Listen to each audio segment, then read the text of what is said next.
আসসালামু আলাইকুম এভরিওয়ান, আশা করছি সব ভালো আছেন, সুস্থ আছেন। আজকে আমার এই যে ধানের জমিতে আসলাম। দীর্ঘ প্রায় 1 মাস একটানা বৃষ্টির পরে কিন্তু আজকে আকাশটা একটু দেখা যাচ্ছে, তাও কিন্তু আকাশে মেঘলা আছে পর্যাপ্ত। আজকে ধানের জমিতে আসলাম, ধানে কিন্তু কাস্তর আসার সময় হয়ে গিয়েছে। দেখেন ধানের কিন্তু এই যে গোছ কিন্তু মোটা মোটা শুরু হয়ে গেছে। দেখেন এই গোছটা দেখেছেন, এগুলো কিন্তু মোটা হওয়া শুরু হয়ে গিয়েছে। এখন এই কাস্তর আসার আগ মুহূর্তে করণীয় কী এবং ধানের কী পরিচর্যাগুলো করতে হবে কাস্তর আসলে। সর্বপ্রথম যে বিষয়টা, ধানের জমিতে যদি কোনো প্রকার আগাছা থাকে সেগুলো কিন্তু মেরে দিতে হবে। এই যে এইসব আগাছা দেখছেন, এই যে কোলে কোলে যেসব আগাছা, এই যে এইগুলা, যেমন আগাছাগুলো মেরে দিতে হবে। ধানের জমি যেন হালকা হয়ে যায় এবং আগাছা মুক্ত হয়, সহজে যেন জমিতে বাতাস চলাচল করতে পারে, এদিকে নজর রাখতে হবে। দ্বিতীয়ত, ধানের জমিতে কিন্তু এই যে পানি রাখার ব্যবস্থা করতে হবে, যেন পানি থাকে জমিতে। এমন অবস্থায় কিন্তু পানি যদি না থাকে তাহলে কিন্তু ধানের সিটা হয়ে যাবে বেশি এবং ফলন কমে যাবে অনেকটা। থোর আসার আগ মুহূর্তে জমির কিন্তু চারিদিকে আইলে এভাবে সব বাইন্ধে রাখতে হবে, যেন বর্ষার পানি হলে জমিতে পানি সব বেঁধে থাকে এবং পর্যাপ্ত পানি বেঁধে থাকার পরে বাদ বাকি পানিগুলো বেরিয়ে গেলেও সমস্যা নেই। এই পরিমাণ পানি যেন জমিতে থাকে কাস্তর আসার আগে। দেখেন পানি দেখছেন, মনে হচ্ছে 1/2 ইঞ্চির মতো পানি আছে জমিতে, এমন পানি থাকলেই হবে। তৃতীয়ত, আপনারা খেয়াল রাখবেন পোকা লাগছে কিনা। কারেন্ট পোকা, মাজরা পোকা, বিভিন্ন পোকা কিন্তু আক্রমণ করে এই সময়। কিন্তু এই সময় আপনার ধানের যে থোর বের হয় এগুলো কিন্তু অত্যন্ত মিষ্টি মতো থাকে, মিষ্টি থাকে এবং এই সময় কিন্তু আপনার মাজরা পোকা এবং কারেন্ট পোকার আক্রমণটা বেশি হয় এবং গোড়াতে কিন্তু এগুলো কেটে দেয়, এদিকে খেয়াল রাখতে হবে। এবং ধান দেখতে হবে অতিরিক্ত কালো আছে কিনা এবং সারের ঘাটতি পড়ে কিনা দেখতে হবে। যদি অতিরিক্ত কালো থাকে তাহলে কিন্তু ধানে আপনার ছত্রাকনাশক স্প্রে করতে হবে, যেন ধান পচে না যায়। এই যে ভিতরে যে সবগুলো দেখছেন, এসবগুলো পচে যাওয়ার ভয় অতিরিক্ত জোর থাকলে। আমাদের ধানটা দেখছেন কী পরিমাণ কালো, এই জন্য এখন কিন্তু স্প্রে করা লাগবে ছত্রাকনাশক, অ্যামিস্টার টপ অথবা টিল্ট জাতীয় যে কোনো একটা। এবং তারপরে আপনার আরও খেয়াল রাখবেন কোনো প্রকার মাকড় লাগছে কি না, এগুলো দেখতে হবে। কোনো মাকড়ে কিন্তু আপনার সব জাল পাকিয়ে ফেলে এবং ওই সবগুলাই কিন্তু বিভিন্ন পোকা এসে হাজির হয়। এবং ধানের জমিতে সারের ঘাটতি আছে কিনা দেখতে হবে। সারের ঘাটতি বুঝবেন কিভাবে? ধান দেখা যাচ্ছে একদম কটা হয়ে রয়েছে, সাদাইটে হয়ে রয়েছে, ফ্যাকাশে রয়েছে, তখন বোঝা যাবে ধানে কিন্তু সারের ঘাটতি রয়েছে পর্যাপ্ত পরিমাণে। তখন কাস্তর আসার আগ মুহূর্তে কিন্তু হালকা পাতলা কিছু পরিমাণ সার দিয়ে ফেলতে হবে। দেখেন যেটা আপনাদের বলছিলাম, ভিতরে পচা লাগার সম্ভাবনা।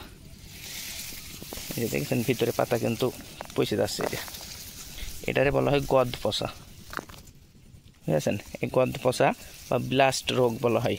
এগুলো প্রতিহত করার জন্য কিন্তু অ্যামিস্টার টপ অথবা তিল সর্বোচ্চ ভালো হয়। অ্যামিস্টার টপ স্প্রে করলে গদ পচাটা রোদের জন্য, বিচুলিটা মানান রাখার জন্য, চকচকে রাখার জন্য, ধানটা সুন্দর রাখার জন্য অ্যামিস্টার টপ অত্যন্ত গুরুত্বপূর্ণ এবং কার্যকারী একটা ওষুধ। প্রতিটা ধানে কিন্তু কাস্তর চলে আসছে, এমন অবস্থায় কিন্তু বাল বেরোনোর আগেই কিন্তু আপনার অ্যামিস্টার টপ ছত্রাকনাশক স্প্রে করে দিতে হবে, সুন্দরভাবে স্প্রে করতে হবে, যাতে করে সমস্ত জমিতে এবং সমস্ত এই যে এসব গাছের গোড়ায় টোড়ায় এগুলো পড়ে। নাহলে কিন্তু এই পচা কিন্তু সারবে না এবং পচাগুলো দিন দিন বৃদ্ধি পেতে থাকবে এবং ধানের আসানুরূপ ফলন হবে না। কাস্তর আসার আগ মুহূর্তে অনেকগুলাই পয়েন্ট আছে যেগুলো আপনাদের মধ্যে তুলে ধরলাম। এগুলা খেয়াল রাখলে কিন্তু আশানুরূপ ভালো ফলন পাওয়া সম্ভব। এবং সামা ঘাস টাস যেসব ঘাসগুলা ধানের সাথে হয় এবং বিভিন্ন প্রকার আর অন্যান্য ঘাস থাকে, সেসব ঘাসগুলো কিন্তু সব জমি থেকে তুলে সাফ করে দিতে হবে, চারিকোল পরিষ্কার রাখতে হবে, যাতে জমিতে কিন্তু আলো বাতাস প্রভাবিত হতে পারে। এবং আলো বাতাস যদি না পায় তাহলে কিন্তু ওই গদ পচা লাগার সম্ভাবনা আরও একটু বেশি হয়ে যায়। মানে বাতাস যদি জমির ভিতর দিকে না চলাচল করতে পারে তাহলে কিন্তু পচাটা একটু বেশি লাগবে, এদিকে খেয়াল রাখতে হবে। কাস্থর আসা অবস্থায় ধানের পরিচর্যা কিন্তু সবথেকে বেশি গুরুত্বপূর্ণ। এই সময় যদি সঠিকভাবে পরিচর্যা না করা হয় তাহলে কিন্তু আপনি আশানুরূপ ফল পাবেন না এবং ব্যাপক ক্ষয়ক্ষতির সম্ভাবনা রয়েছে। সেই জন্য ভালোভাবে জমিটা পরিদর্শন করতে হবে এবং খেয়াল রাখতে হবে কোনো জায়গায় কোনো প্রকার রোগ বলাই আছে কি না, সারের ঘাটতি আছে কি না। এই সময় কিন্তু আপনার সারের ঘাটতি থাকলে ফলন কম হবে। আমার এই ভুঁইটা দেখছেন, সারের ঘাটতি মনে হচ্ছে তো নাই এবং ধান কিন্তু খুব সুন্দর কালো রয়েছে। এই জন্য আমি আর চিন্তা ভাবনা করছি সার নাও দিতে পারি, এবং যদিও দিই তাহলে কিন্তু আমি দেখা যাচ্ছে 2 কেজি মতো 10টা এবং 10 কেজি মতো ইউরিয়া কি 20 কেজি মতো ইউরিয়া এই সময় দিলে কিন্তু উপকার হয়। দেখবো আমি আর 2-1 দিন পরে যদি দেওয়ার মতো হয় তাহলে অবশ্যই দিব। এবং এই যে জমি কিন্তু এমন পরিষ্কার থাকা লাগবে যাতে করে সহজে আলো বাতাসগুলা জমির ভিতর চলাচল করতে পারে, এদিকে খেয়াল রাখতে হবে। এবং এগুলা যদি আপনারা ফলো করেন তাহলে বুঝতে পারবেন, এবং ধান যখন উঠবে তখন বুঝতে পারবেন ধানে ফলন বৃদ্ধি কেমনটা পেয়েছে।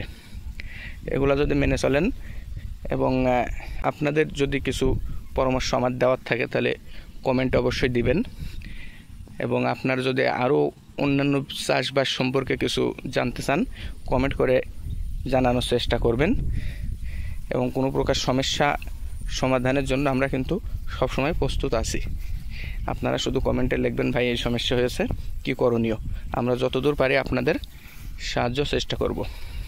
তো আজকের ভিডিওটা এখানেই শেষ করছি। সব ভালো থাকবেন, সুস্থ থাকবেন। আসসালামু আলাইকুম।